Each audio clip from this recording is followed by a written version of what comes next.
great, but how are you? I'm not doing too bad, darling. How are you? Jack, can you be honest with us? Have you been drinking? No, rum's all gone. I haven't touched a drop. Well, I know you're here to make a big announcement, so I'll leave it up to you. Okay. I just want to welcome my great first mate and the true captain of the Black Pearl, Mr. Gibbs. I think what he's trying to say is, ladies and gentlemen, please welcome Kevin McNally! Thank you, Jack. Thank you.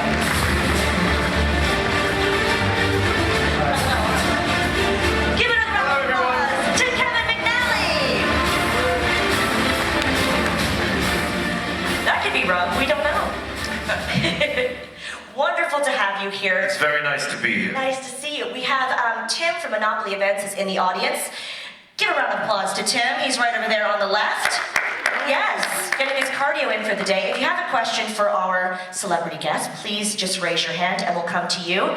First off, how are you enjoying Comic-Con Liverpool? Well, it's great for a number of reasons. One is that I didn't know I was coming here until quite recently because obviously, as happens, a number of guests surprisingly got work, and a number of Americans were a bit worried about catching the plague over here or something. I don't know quite what it was. So I got a very late phone call, but I'm really glad. So it's exciting. So I didn't know I'd be coming up to Liverpool, and I have to say the attendance is incredible, isn't it? And I've had a really lovely day meeting hundreds of people. So I've enjoyed it very much. I've probably met many of you today at my table. Hands up who came to my table. We're seeing some. Oh, it's a very, very bad turnout. The rest of you, you don't turn up tomorrow, you're dead to me. You heard it here first. We do have a question all the way in the back. He was the first person to raise his hand. And Tim is getting his steps in there, his cardio. Thank you, Tim. Hi there. I'm a huge fan of The Missing Hancocks, and obviously yourself being in the Dad's Army. I just wondered if there was any other sitcom for yourself which you would have loved to be in from the original. Well, strangely enough, if you go back as far as certainly the 50s, which is when the Hancocks were done, and back to the 60s and early 70s, my experience has been that there are probably very few sitcoms of those times that if you tried to recreate them, that would be acceptable to our modern sensibilities in terms of attitudes towards race, sexuality. But those two happen to be the ones that were written by men whose comedy was coming from a love of humanity rather than a sort of a sarcasm about humanity. So I feel that I've been certainly in terms of recreating, I've been involved in the best too.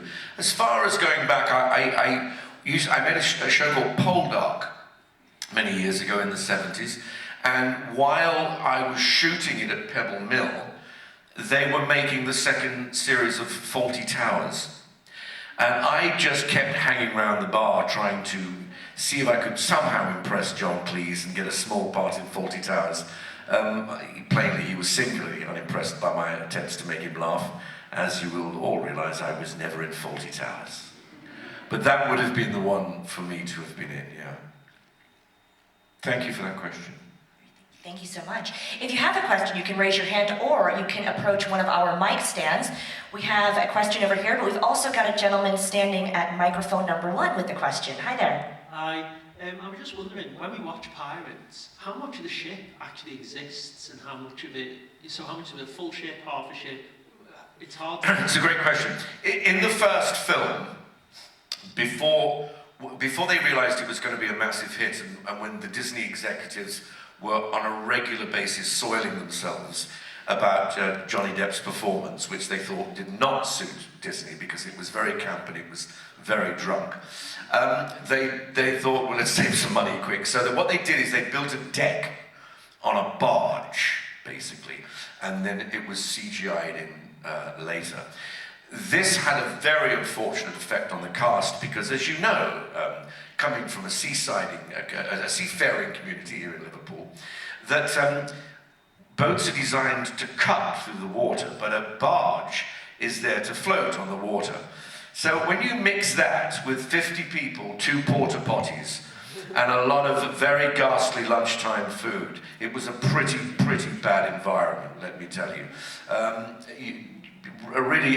We all learned that there is one side of a boat to vomit over, and that is the side with the wind. But however, when the first one was successful, they then built the Black Pearl completely, and it was fully sailable. What was funny is that while I was up there on the poop deck, nobody knows this, but while I was up there on the poop deck, pulling around this massive wheel, directly underneath me, below decks, was a technician with a little box like this, moving the ship, because it was radio controlled. That huge ship was radio controlled. And I've always thought, wouldn't it have been wonderful if the pirates had known that one day you could move a ship with a little box with 2 levers, like a little Xbox, that sort of thing. So, and then after that, all the other ships were all built for real. Obviously, Davy Jones's ship didn't go underwater and come up and have that big great maw at the beginning, but it was a ship. And then we had a number of other ships that were actual ships in existence. One of them, which for me as a movie buff was fantastic, was the ship from the 1960 film Mutiny on the Bounty. It was the Bounty from that film. So you've got to stop me, because I could go on about the boats in Pirates for hours, because I really loved all that time at sea in these beautiful, magnificent recreations. Thank you for that question. Great question. So you've got to be careful what you ask. I could go on for hours. We love that. Oh, good. We're here to listen. All right. We'll just keep talking until they kick us out. All right. Quick question from me, though, before we get to our questions in the audience. So you mentioned that Disney and those making the film might not have known what a massive deal Pirates of the Caribbean, the franchise, was going to be. At what point did you sort of know it was going to be as big as it was? Or how long did that take for you to realize that this is going to be huge? Well, when I got offered it, I thought, well, this is crazy. This is a film based on a ride. I mean, it doesn't sound good. I did have some clue that it might have some worth in that actors that I admired, like Johnny Depp and Geoffrey Rush, were involved in it. But I still thought it was a bit of a long shot. And it really wasn't till it opened, and in America, and I went to the premiere and it was great, and then it opened in the cinemas. And I got a very excited call from my agent saying, about a week later, saying, this is extraordinary. It's made its money back. And at the moment, it's the 9th most successful film in the history of movies. A number of months later, it did hold for about a couple of months being the most successful film ever made. And I just couldn't get my head around it, because I was a television theatre actor. I'd given up the idea that I was ever going to be in a big Hollywood blockbuster. And then the one I get turns out to be the biggest Hollywood blockbuster ever. I must say my Hollywood blockbusters have been pretty thin on the ground since then, but to have been in $5 billion films it's a real treat for an actor, you know. For us as well. We've got a question over here on the left. Hi Kevin. Hi there. I just kind of have 2 questions for you. The first one would be, have you given a backstory yourself to Mr. Gibbs? Because he's the one that gives us the most exposition in the first movie, in that he's with the Royal Navy and then moves then into being kind of pirate territory. Will that ever be explored going forward? And I know as well, with the number 6 being possible now, because Johnny might be coming back, we might get that cliffhanger sorted with Davy Jones. Do you know anything about what the process of number 6 is, or? No, I don't, and I don't know this other film, but I can explain the backstory. Brilliant. So, when Johnny had a rather fractious relationship with Disney. He doesn't like the big studios, and he doesn't like the people in suits who try to tell us what to do, and he says we know better than they. So he said, I'm absolutely not having the read-through of this film at Disney Studios. He says, however, I do own a club on Sunset Boulevard. What was it called? The Viper Room. The Viper Room, that's it. So we said, we're going to have it there. I've got to tell you, by the way, those of you who go to clubs. Going to clubs in the daytime before they've opened is a pretty ghastly experience. It had the squelchiest carpet I've ever walked on. But what happened was they didn't have a full cast. So they said, can some of you read some of the other little parts we haven't cast yet? And one of them was a sailor at the beginning of the film who meets Elizabeth Swann and says, quiet missy, cursed pirates sail these waters. They said, Kevin, would you read that little part? We haven't cast it yet. So I did it, and I did it in the voice that I knew I was going to do Mr. Gibbs in. And the writer went, I get it. What it is you can play that part, and you're so scared of pirates that the only way you can stop being scared of pirates is to become one. And of course that then led to the fact that my costume was a Royal Navy costume that I'd been cashiered in, for those of you into the details. You know, they ripped your sleeves off and they ripped your buttons off. So it was a total accident because this little part at the beginning of the film hadn't been cast. And it also meant, because it was years before, I could actually darken my beard a bit and not look quite so old and haggard as I do in the later films. So thank you for that question. Great question. Can't help you with Davy Jones or number 6, though. No idea. You'll know before I do. We've got a question right here. Oh, where are we? Oh, microphone number 1, right here to the right. Just what do you remember about filming Doctor Who back in the 80s? Very little. It was the 80s, remember. I remember thinking it was the biggest load of old twaddle I'd ever been in. And in fact, and I joke with Colin about this when I see him.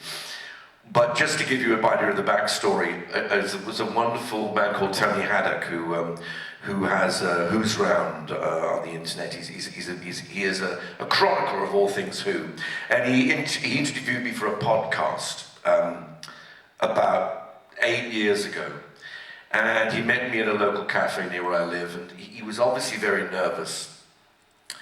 And I said to him, "You're very nervous, Tony." He said, I just want you to know, I am fully aware that the episodes I was in of the Twin Dilemma are universally regarded as the shittest episodes of Doctor Who that have ever been made. And he went, "Oh, thank fuck for that." So I made some great friends though, Nicola Bryant, Colin Baker, and of course the wonderful Maurice Denham before he passed away.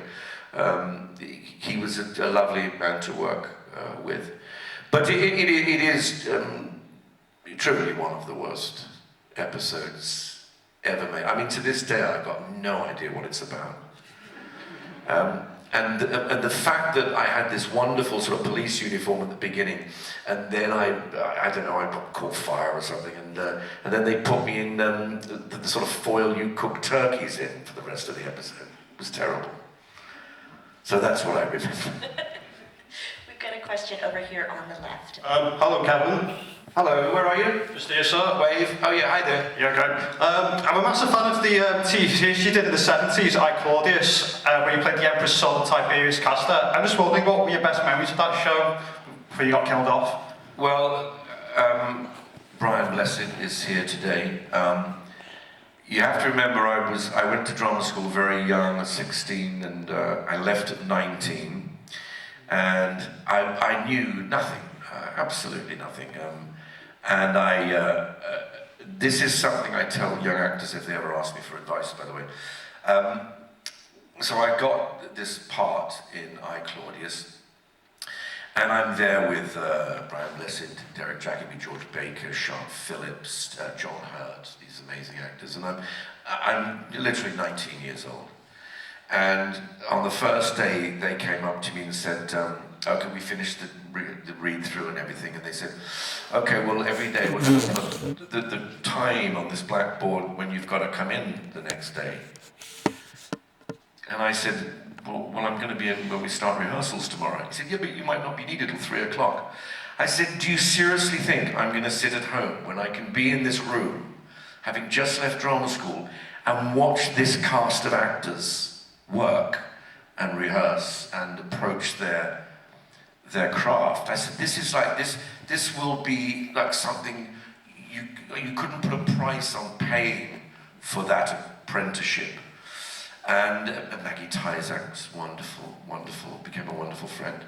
And I just remember that. I remember very little about what I did, apart from the fact I was talking to Derek Jacobi recently, and I said I always suspected I was completely out of my depth in that show, and I always suspected that the mature, older members of the cast knew that I was really not the best member of the cast, but were very tolerant towards me. And he said, "Oh, Kev," he said, "why do you think that?" He said, "Because there was a scene when I was supposed to be sick, and you came in and met Patrick Stewart," is another one, as Sejanus. And Patrick said, "What is it you think you're doing, Claudius?" And he said, "I've come to see Castor. I've heard he's very bad." And I don't think you meant ill. I think you meant you were speaking with the rest of the cast that my performance was so terrible. He said, "Oh, no, that's not what I meant." I don't believe the lying bastard. That was a spot-on Patrick Stewart impression. Round of applause for that. I can do them all, you know me. We've got a question right in the front row here. Hi, Kevin. Hi. What's been your most challenging character to play, and what challenging character would you like to play in your future career? Do you know, that's interesting. I can't I mean, for me, it's script, and it's choosing something that I think I can do well. I mean, a challenge is something like a couple of years ago, I played King Lear on the stage, and that was challenging. But challenging is something, it always summons to my mind something that makes you stress or you find difficult or you're negative about. I am one of the very lucky, maybe 10% of people on the planet who get up and look forward to going to work every single day. And in fact, Javier Bardem on the last film, I was chatting to him in the trailer, and somebody came up and said to him, "Sorry, Javier, it's going to be another hour." And he said, "You see," he said, "the acting we do for free, it's the waiting they pay us for." And I very much feel that. So challenging to me is exciting. And the bigger challenge, the better. I'll tell you the most worry I've had was doing Dad's Army last year, because I knew that there would be hopefully people who would love the fact that we were doing it, but I knew that some people would think it was sacrilegious, and I thought that we would come in for a lot more stick than we did, actually. I think on the whole, people were very happy that we'd filled the gap of those 3 lost episodes, and knew that we weren't trying to take over, but that we were providing a loving, caring, carefully thought out service to people who, like me, who adore that show. I hope that in some way answers your question. Got a question up here on the left. Hi there. Hello. So you were saying earlier about the boats on Pirates. Is there a favourite set or prop in either Pirates or anything you've worked on that you... Well, in Pirates there certainly is, and favourite at the start, but by the end of it, a complete bugbear. When we were doing the second film, I don't know if you remember, we got caught by cannibals and put in a bone cage, which we swang, and then we escaped, and then we were running in it, and it fell into water.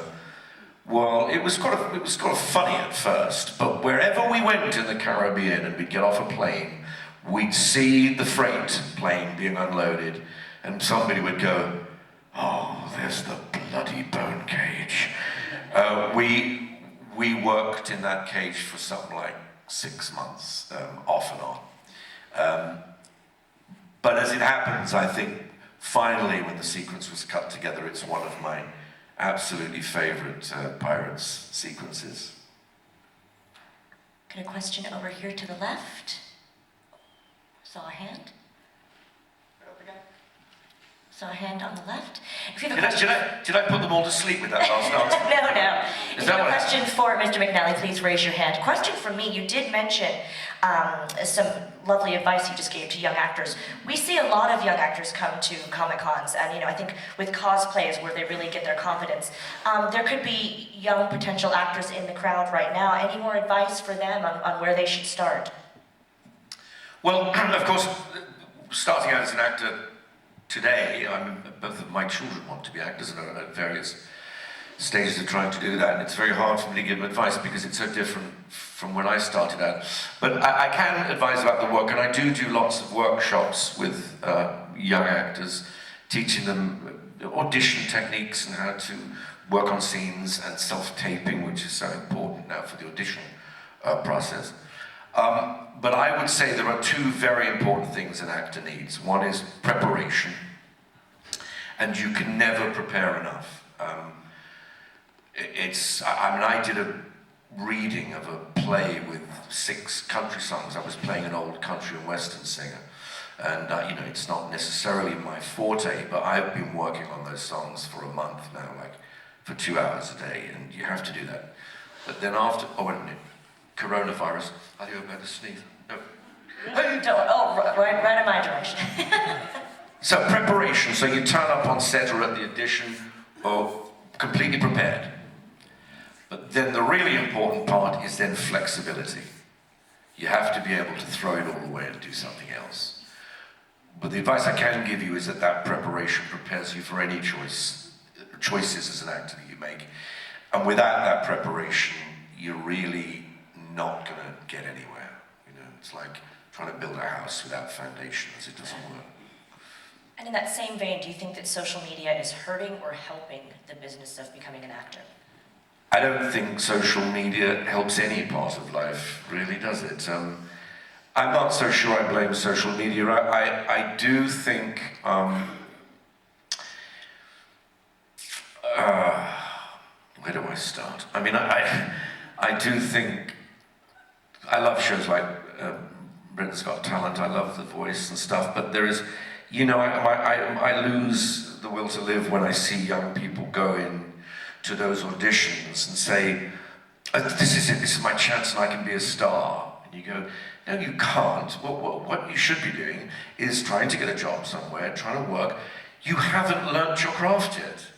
When you learn it, then there's this tiny chance that you might be successful, and with a bit of luck, you might learn by then that being a star is not any form of objective in life whatsoever. Getting satisfaction from your work or getting satisfaction from the feel that you did something well is good, but being a star doesn't actually even mean anything, does it? I mean, what does it mean? That you're harassed by the paparazzi, that people think they own you in the street, that you'll live a lifestyle that the moment the work dries up, you'll go bankrupt? I mean, the only thing it ever means to me is completely negative connotations. We've got a question. Yes, round of applause. Thank you. I love the insight. We have a question right over here to the left. Hi. What was your favourite Pirates of the Caribbean? Where are you? Oh, she's right to the left. Where is she? Oh, hi there. Hi, yeah. What was your favourite Pirates of the Caribbean film to film? There are a number of different answers to that. Obviously, the first one was amazing because it was an unknown and it was hugely successful, and it's probably the best of the films. Number 2 wins for me because it has one of the greatest qualities that any film could ever have, which is that it has the most of me in it. And number 4 is great because we got bored with the Caribbean after 3 films.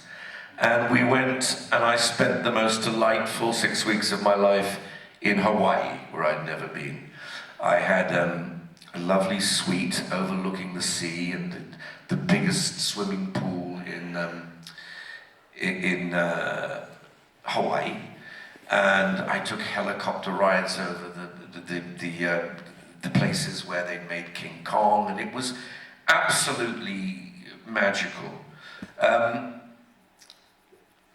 3 doesn't have any distinguishing features for me apart from my favourite story from Pirates of the Caribbean, which was we stopped filming on the sea because it was so expensive, and so they rented this huge hangar in not in Glendale, in Palmdale in California, and it was the hangar that they built and designed the stealth bomber in. It was such a big space that it had its own weather systems in there.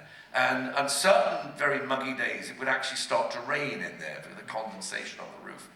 And so they built all these green screens, and they recreated the decks of all the ships, and they put them on gimbals so that we could work on all the ships at the same time. And I remember one morning, Keira Knightley walking onto the set, and she walked onto this boat. She was wandering around like an old lady. She was going, and I said, "Keira, what's the matter?" And she said, "Kevin, which ship is this?" And I said, "Keira, I don't even know which film this is." And I genuinely didn't. It could have been 2, it could have been 3. The 5th film is my favourite because it has the greatest story about how stupid film accountants are. They decided in their wisdom that we would go because there was a great tax break and film for 5 months in Australia. So they were saving a lot of money. So they got there, and the design department say, "This is Australia, it's Queensland. It's basically a desert. It doesn't look anything like the Caribbean." And they said, "Yeah, but it's cheap." I said, "Yeah, but we got to make the film, right?" So the upshot of a very long-winded story is they spent double the money they'd saved by having ships come from Bali every morning, bringing trees, bushes and fauna, and then putting them on the beach to make Australia look like the Caribbean. It cost an absolute fortune. So for that alone, that might be my favourite film. Johnny found that very funny because I remember once we were in the Exumas in the Caribbean, and he was getting made up, and there was a long sequence on the beach, you know, that's like the gun face-off when Davy Jones is standing in the bucket of water, and he was really pissed off with Disney by then. And somebody came in and said, "Johnny, when we film on the beach, what would you like best? Would you like a private boat to change in, or would you like us to build an actual structure for your dressing room?" And he thought for a moment, he said, "What'll cost them the most?" and the guy said, "Well, building a structure." And he said, "Build it!" I have to ask, what was it like working with and around the animal actors? Well, it is often said that there are 3 actors who've been in all 5 films, Johnny Depp, Geoffrey Rush, and myself. This isn't actually true, because in all 5 films I've also been the monkey. Now the monkey is actually 2 monkeys. There's the acting monkey, which is a little male monkey, who's one of the sweetest animals you'll ever meet. And there's a female monkey who's the stunt monkey who grabs things and runs up ropes, who's one of the most ill-tempered bastards I've ever had to work with. Do you remember their names, both of the monkeys? Well, I used to call them Sweet and Bastard, so I don't know what their actual names were. But she was foul-tempered. Oh, God Almighty. It was quite frustrating actually, because the acting monkey was lovely, but unfortunately, when you make films with animals,